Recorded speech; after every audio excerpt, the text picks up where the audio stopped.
You have driven past it your entire life. A green sign hanging over the highway. This is a core identifier, a number, maybe 40, maybe 95, maybe just a 1. You followed it, you trusted it. You never once asked for that number. Who was the one who decided it? And why does the shape of the sign on one highway look completely different from the one on the next road over? Here is the thing. Those numbers are not random. They are not arbitrary. They are a secret code.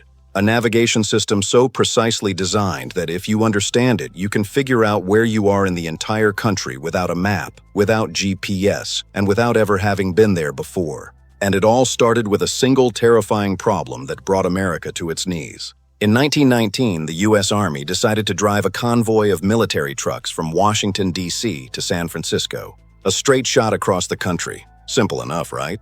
It actually took 62 days. The trucks got stuck in mud. Bridges collapsed under the weight. The roads eventually turned into rivers. In one stretch, they averaged 6 miles per hour, slower than a person can jog. One of the young officers on that convoy was deeply shaken by what he saw.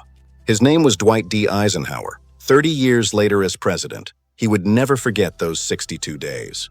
But before Eisenhower's highways, before the interstates, there was a different problem. One that was quietly making the country impossible to navigate.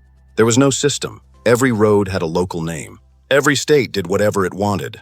You could cross from Ohio into Indiana, and the road you were on would suddenly have a completely different name, different number, different signage, or no sign at all. In 1925, the federal government finally stepped in. They created the United States Numbered Highway System, and the logic they built into it was elegant. Here is the code, and once you see it, you cannot unsee it. U.S. highways run on a grid. East to west roads get even numbers. North to south roads get odd numbers. That is Rule 1. Rule 2. The numbers increase as you go north and east. Low numbers like U.S. Route 1 and U.S. Route 2 run along the coasts. Route 1 hugs the entire east coast from Maine to Florida. Route 2 runs across the northern border near Canada. Route 66 cuts through the Midwest. Route 101 follows the Pacific coast. 3-digit U.S. highways are spur routes, branches off the main highways that lead into cities. So if you are on US 301, you know you are on a spur off US 1 somewhere in the eastern half of the country. This was 1925. No satellites, no apps, just logic baked into numbers on a sign. And it worked. For the first time, a driver could leave New York with a map and follow the numbers all the way to Los Angeles, and the numbers would make sense the whole way. But then came Eisenhower, and he changed everything. In 1956, Eisenhower signed the Federal Aid Highway Act, the largest public works project in American history. He wanted highways that trucks could use at high speed.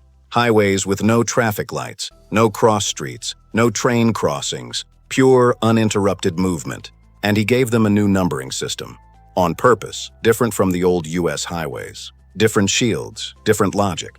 East to west interstates get even numbers. North to south gets odd. But this time the numbers increase as you go north and west. Interstate 10 runs along the southern border from California to Florida. Interstate 90 runs across the northern edge from Seattle to Boston. Interstate 5 runs up the entire west coast. Interstate 95 hugs the east. 3-digit interstates like Interstate 405 or Interstate 285 are beltways and spurs around major cities. Even 3-digit numbers loop around a city. Odd 3-digit numbers are a spur that goes in and dead ends. So Interstate 285 circles Atlanta. Interstate 185 dead ends inside Columbus, Georgia. You are never lost on an interstate if you understand the numbers. The number tells you the direction. The number tells you your rough position in the country.